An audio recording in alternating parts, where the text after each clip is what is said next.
بسم الله الرحمن الرحيم الحمد لله رب العالمين وصلى الله وسلم وبارك على نبينا محمد وعلى آله وصحبه أجمعين أما بعد. طيب, last class we stopped on the 12 things that break the fast. We did the 12 things that break the fast, and in total it's 13 things that break the fast. So it's one that they separated and they put it in a chapter by itself, and that's because this last one, if a person breaks their fast with this last one, they also have to pay a penalty along with it. So the previous 12 is no penalty, meaning the previous 12, if you broke your fast with one of the previous 12, you got to make up the day, right? You got to make up the day. For this one in this section, you also have to make up the day, but you also have to pay a penalty. Everybody clear? So they made this one a separate section. Does anybody know what it is?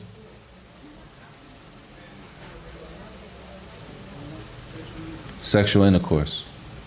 Meaning somebody has sexual intercourse during the daytime of Ramadan, right? That invalidates the fast, and there's a penalty that has to be paid. The person has to pay a penalty. Clear? The other 12, you have to make up the day, but there's no penalty connected to the other 12. All right. So the author, rahimahullah, says, "Faslun man jama'a nahar Ramadan fi qublin aw dubrin walau li mayyitin aw bahimatin fi halat yalzamuhu fiha al-imsak mukrahan kana aw nasiyan lazimahu al-qada wal kaffara." All right, we already know the end of it. The end of it is two things. Now the author mentions some issues here. He's not mentioning them due to the fact that these issues are permissible in Islam. He's mentioning these issues to the fact that even if you were to do this, it still breaks the fast. Okay? We're going to get to it. So the first one, he says, whoever has intercourse during the daytime of Ramadan, whether it's the normal vaginal intercourse, right? Vaginal intercourse, that breaks the fast. And there's a penalty. Clear? Or a person had anal sex.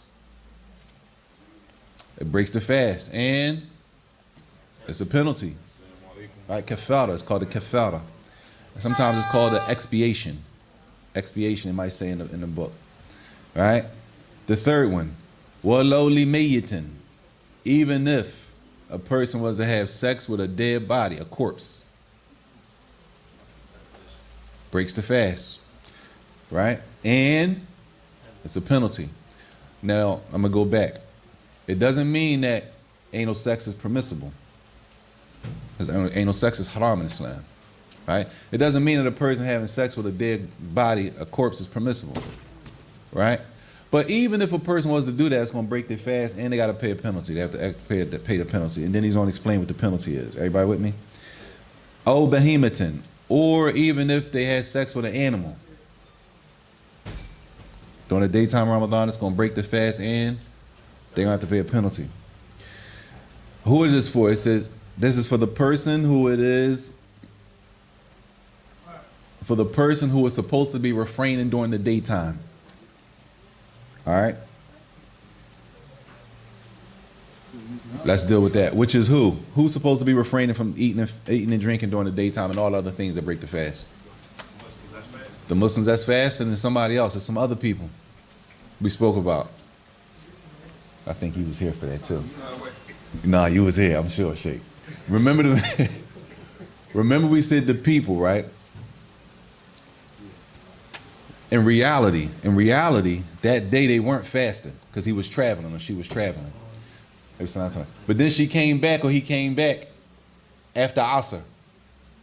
They supposed to still refrain, right? Yeah. Those people also are included. That just because you were traveling, according to this opinion of the author, you were traveling, so you weren't fasting that day. But they say what? When you land back in your city, you back home, right? You're supposed to still, as if you were fasting. You're supposed to still refrain, right? Those people also are not allowed to have intercourse during the daytime of Ramadan. Clear with me? So not just the people that are fasting. Anybody it was on them to refrain from eating and drinking and everything else that breaks the fast, they're going to fall under this rule. Clear? طيب. All of these people that fall under this rule, whether they were forced to have intercourse or they forgot, and this is pertaining to the man. The man doesn't get an excuse when it comes to sex intercourse during the daytime of Ramadan. Where the woman a woman gets more of an excuse. No menstrual. No, we ain't talking about no menses. A man has sex during the daytime of Ramadan. He's not excused if he was forced to, and he's not excused if he forgot. Where the woman may have an excuse, we're gonna get to that. Why not though? Why doesn't the man? It's a process for a man. It's a whole procedure for a man even to be able to be sexually active. So in all of that time, they're saying you had plenty of time to remember you were fast. You had plenty of time. So there's no excuse for a man. Where the woman is not like the man, as if we could say, in preparation for intercourse. So they say for the man, even if he was forced or he forgot, two things. He has to make up the day and he has to pay the penalty. It says also, the same applies for a woman if she agreed. A woman agrees to have sex in the daytime during Ramadan, and of course in the daytime, the same thing applies. She has to make up the day and she has to pay the penalty. But the woman is excused if, in two cases, the woman is excused. If she's jahil, she didn't know, she couldn't do that. Right? She didn't know. Is that possible? When is that possible that a woman didn't know that she couldn't have intercourse with her husband on the daytime of Ramadan? A new shahada. She might be a new shahada. Or she might not know. Right? It's very possible. If that was the case for her, and we're not talking about people, we're not talking about nobody lying and that's on them between the law. The law knows. We are only allowed to judge. A person comes and says, I ain't know that. Khalas. Well, that's the ruling is this. If they were lying, Allah is not ghafil. Allah is not negligent about what's in the hearts of the people, what people really doing. Right? We're talking about a person says they didn't know, khalas, they didn't know. Right? So the woman who didn't know, she has an excuse, and the woman that forgot, she has an excuse. Tayyib. What is the kafara? The kafara, what is called the expiation or the penalty. Then what's this penalty for, number one? Breaking the fast with sexual intercourse during the daytime of Ramadan. This is the 13th one. The previous 12 don't carry this penalty. So you can't say if you break your fast, you gotta pay a penalty. Everybody with me? Again, when it comes to these rulings, right, wording is very, very important. What is the penalty for? If we respond, the penalty is for breaking the fast. This is incorrect. Right? There is no penalty for those 12 previous things that break the fast. There's only a penalty, a kafara, for one thing that breaks the fast. So for you to respond, if you break your fast, you got to pay a penalty. That's not accurate. You got to be accurate. You got to be real precise. The penalty is for a person who breaks their fast with sexual intercourse during the daytime of Ramadan. Now there's a penalty connected to, you have to make that day up. Everybody clear? The first penalty, it says the person has to do what? Itqu raqabatin mu'mina. Free a believing female slave. Meaning a person owned slaves. From their slaves, it was a female Muslim slave that they had. If that was the case, they would have to free the female believing slave. This is all taken from the hadith of the Prophet ﷺ when the man came to him. This is what he told him to do. We're not in that situation. Nobody has slaves. Or does anybody think they have slaves? Let me rephrase the question. I don't know. I got to ask the question.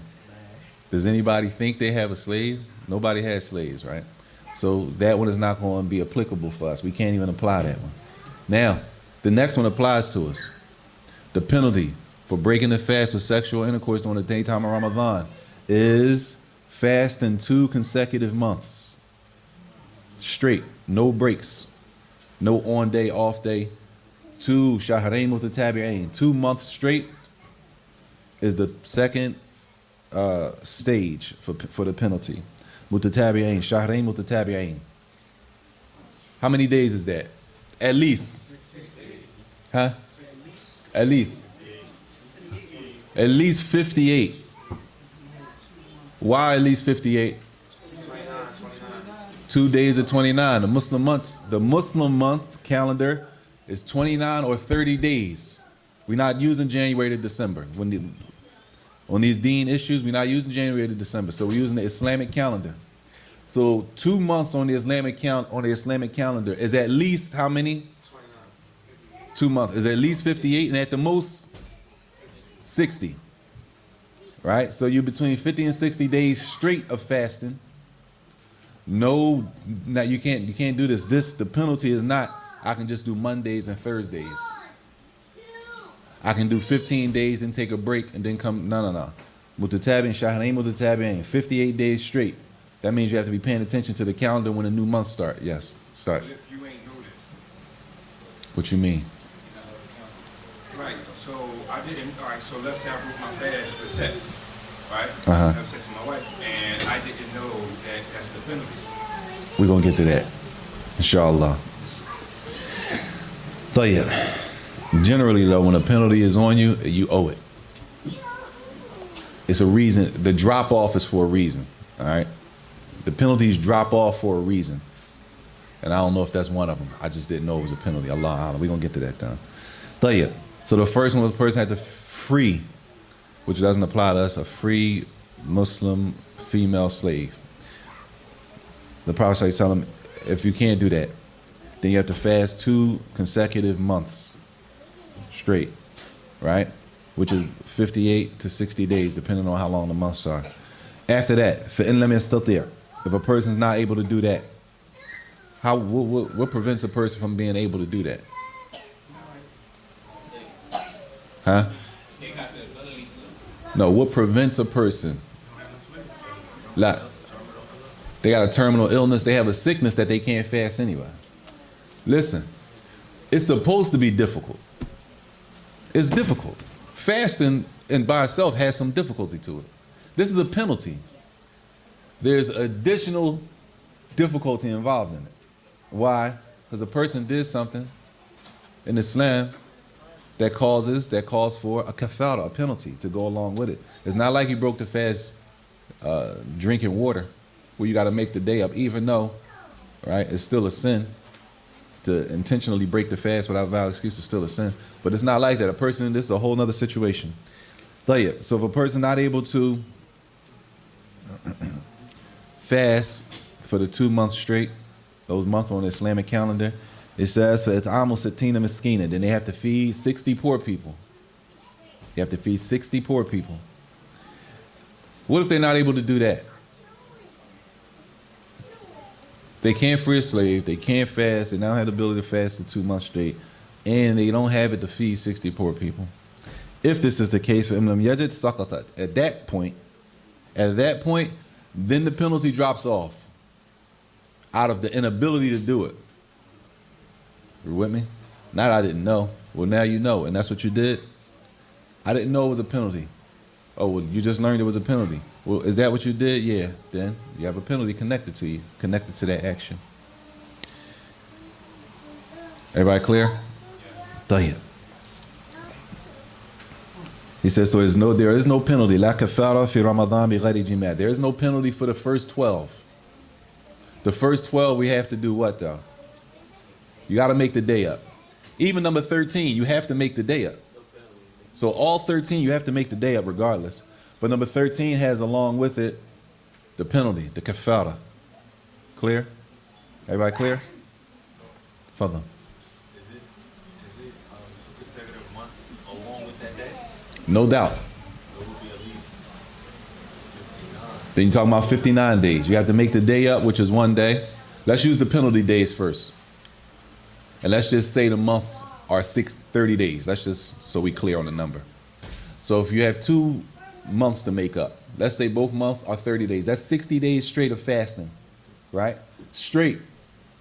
And then you still have 1 day to make up for that day that you actually broke. So you have 61 days to make up. I'm sorry. You have how many days to make up? 1 day to make up. And you have 60 days of a penalty.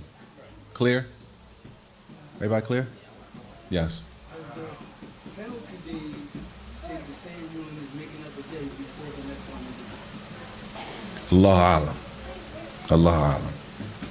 But a person should know that penalty, just like the regular days that we have to make up. The days that we have to make up are like a debt. You owe it. It's not going to fall off. So even Ramadan days, even if you got to make up 1 Ramadan day, you owe that day. Just because the next Ramadan came doesn't mean you wiped the one that you didn't make up the previous year wiped off. That just means you in the worst position because you delayed making up the day into the next Ramadan. That made it even worse. You had a whole year to make up, even if we say 7 days. Right? You had a whole year to make up 7 days, or your whole year to make up 10 days. Right?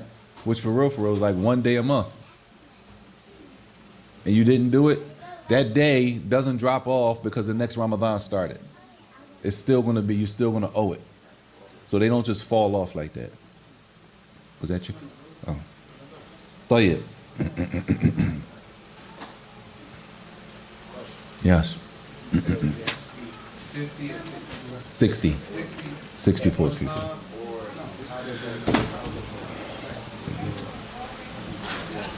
When it comes to feeding people, it's a couple different ways to do it.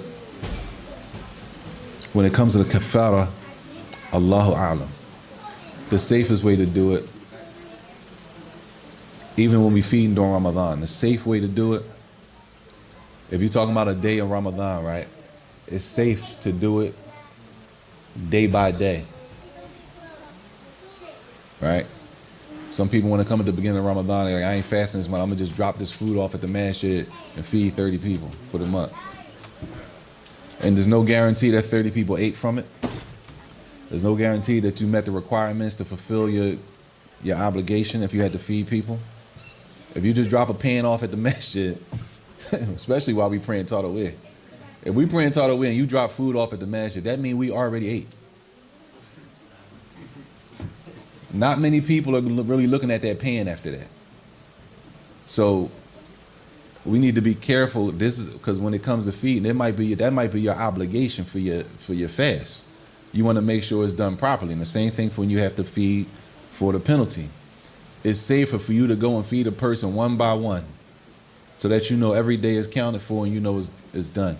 Now, almost like the days on Ramadan, if you fed after 10 days, for example, during Ramadan, 10 days down, you feed 10 people for the first 10 days. You with me? 20 days down, you feed 10 more people. At the end of the month, you feed, you understand what I'm saying? The most important thing is making sure that the people get the food. The people who's supposed to get the food.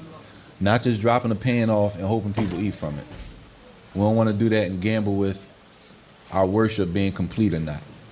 It's a better way to do things. That's kind of reckless on your part if you're entrusting somebody to do your worship for you. That's yours. You're supposed to fulfill that. If you're not fasting and you have the ability to go and feed the people yourself, you should go and you should do it. This way you know it's done properly, it's complete. If you make a big pan of food and you say this will feed 30 people, right? You take your 30 people pan of food to the masjid and you drop it off. You don't talk to anybody.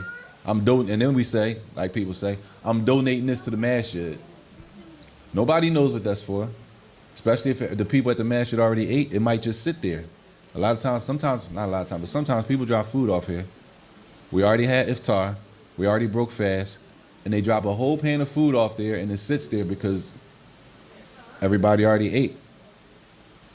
So now, if that was your food to cover your fast and that you didn't fast, what you gonna do about that?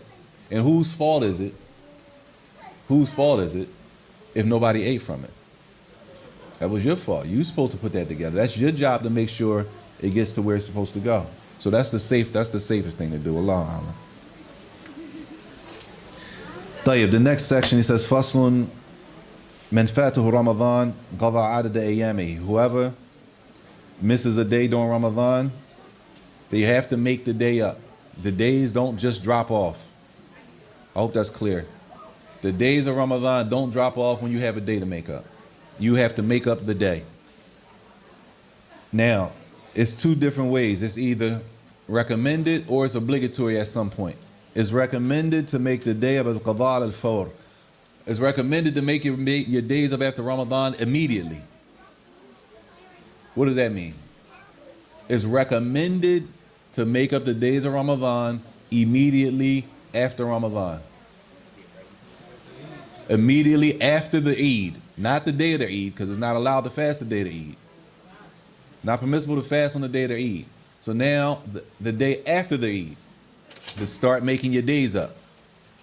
Everybody clear? What's the ruling on making up your days immediately after the Eid? Recommended. Recommended is different from obligatory, y'all. Recommended is not obligatory. It's a difference. Huh? It's no sin if you delay it. It's recommended, then it's something that you can do, but you don't have to do it. It's better to do it immediately. But if a person didn't do it immediately, that's fine. They still have time to do it. But it's best to make it up immediately. Tayyib. It's recommended as long as the days left to the next Ramadan don't equal the number of days you have to make up. So, let's just say you had to make up 5 days, right? You didn't make them up. Now the next Ramadan is coming. Now, it's 5 days left until the start of Ramadan. And you have how many days to make up? You got to make up 5 days, and we in the next year now. It's 5 days left to the new Ramadan. At that point, it's not recommended anymore. Now it's obligatory for you to finish those days before the next Ramadan, or it's going to be a sin on you. Everybody clear? What type of sin? Allah. A sin is a sin, Sheikh. I don't know. We don't want to get into that. It's a sin. It's from disobedience. We don't want to, all disobedience is bad. Okay. Yeah, I'm sorry. All right, I got a question. I don't want to ask, but I have to ask this question. So the penalty. Yes. All right, so you have a choice of feeding the 60 people. Good question. Good question. He said, is it a choice in the penalty? Because some of the penalties are ala takhyir. Some of the penalties are by choice. You can do this or you can do that. These penalties are not by choice. This is in order, as the Prophet ﷺ told the man. He told him to do this. Right? I can't do that. Oh, since you don't have the ability to do that, then do this. Not on your choice. So meaning if you had slaves, female Muslim slaves, you can't say, the slaves are property. You know, they worth money. You might not want to lose no money. I'm gonna just feed 60 people. That's less. That's less money I'm losing if I just feed 60 people. You see what I'm saying? That's not an option. It's not an option here. If you had a slave and the slave was worth whatever it was worth, the obligation is to free a slave. All right, I don't have no slaves. Well, the obligation moves to fasting 2 consecutive months. A person has an illness, a sickness, they can't fast. The obligation moves to feeding 60 poor people. A person says, well, they don't have the money to even do that. Then it drops off. But this penalty is not what they call, it's not ala takhyir, which is not according to your choice. It's in order, not choice. طيب. The next issue, he says, وَلَا يَصِحُ ابْتِدَاءُ التَّطَوُّعِ مِنْ عَلَيْهِ قَضَاء رَمَضَان. This is always an issue every year. After the Eid, what's the next sunnah to do? Fast the 6 days of Shawwal. Tayyib. Those 6 days are recommended days, right? Right? Yeah, but I owe 7 obligatory days in Ramadan. So which ones do I do first? Huh? That's what he says. He says it's not the. He says that la yasih. It's not going to be valid to do a voluntary fast for a person who owes days from Ramadan to make up. And the early man differ on that, because you're going to hear people after after Ramadan, people going to say, you know, scholars differ on that ruling, but we're going with the code of the author. According to the author, just so that we know, some scholars of Islam hold the opinion you have to make up your obligatory days before you can start fasting voluntary days. Now, if you wait 6 months, that means for those 6 months out the year, you can't do any Thursdays and Mondays and Thursdays. You can't do any other white days. You can't do Ashura at all that's coming. What's 2 for 1? Oh, make up your day that you owe on a Monday, inshallah. Inshallah. I ain't doing more Mondays, man. Monday's a good day. Inshallah. Tayyib.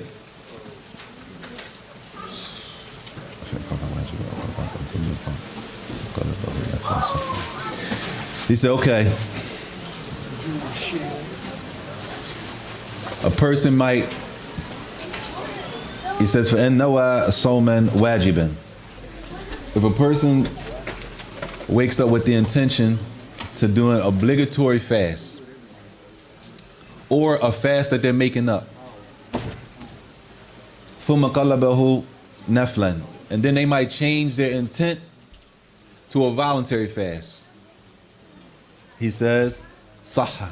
That would be okay to do. Yeah, you can go down, but you can't go up.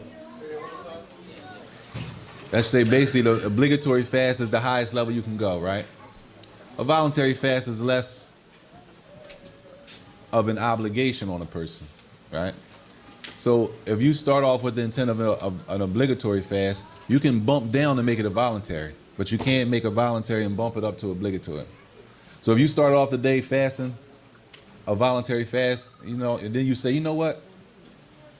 I'm gonna just make this my day for Ramadan. You can't do that, because you started off with the intent of a voluntary fast. But let's just use the other opinion of the scholars who say you can do a voluntary fast before obligatory, right? The person started off and they said, you know what, you can't combine intention. Person started off on Monday and they said they start off with it was obligatory fast for Ramadan. They're making up a day. Then they say, you know what, I'm gonna just do the Monday fast. You can go from higher to lower, but you can't go from lower to higher. I hope that's clear. Salman, what time we got? 35? You got 34, you got 35. Who got 36? You got 37? I was about to say, shit. 37 might be out time. We going with 35? What time is it? Oh, we got 1 minute. Tayyib. I guess we can stop here. Your son knows something to throw. It's recommended to fast, the voluntary fast. And the best voluntary fast is what? What's the best voluntary fast that you can do? Every other day. Meaning you fasted on Monday, you didn't fast on Tuesday. Then you fasted on Wednesday, you didn't fast on Thursday. You fasted on Friday, you didn't fast on Saturday. The fast of the Prophet Dawood alayhi salam. That's the best way. There is nothing better than that. That's what the Prophet alayhi salam told us. There is no fast better than the fast of Dawood alayhi salam. So it's recommended. In order to fast, a lot of the time, the voluntary fast, y'all, in order to get the benefit from, you have to know the Islamic calendar. Because a lot of the voluntary fasts are connected to our calendar. And if we don't know our calendar, we can't get the benefit of fasting like the Yom Ashura that's coming up, right? The white days, and those days like that. This time we stop there, inshallah. Wa sallallahu wa sallam wa barak nabiyina Muhammad wa ala alihi wa sahbihi wa sallam.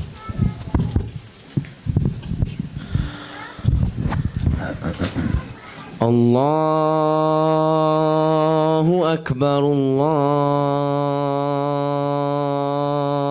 Akbar.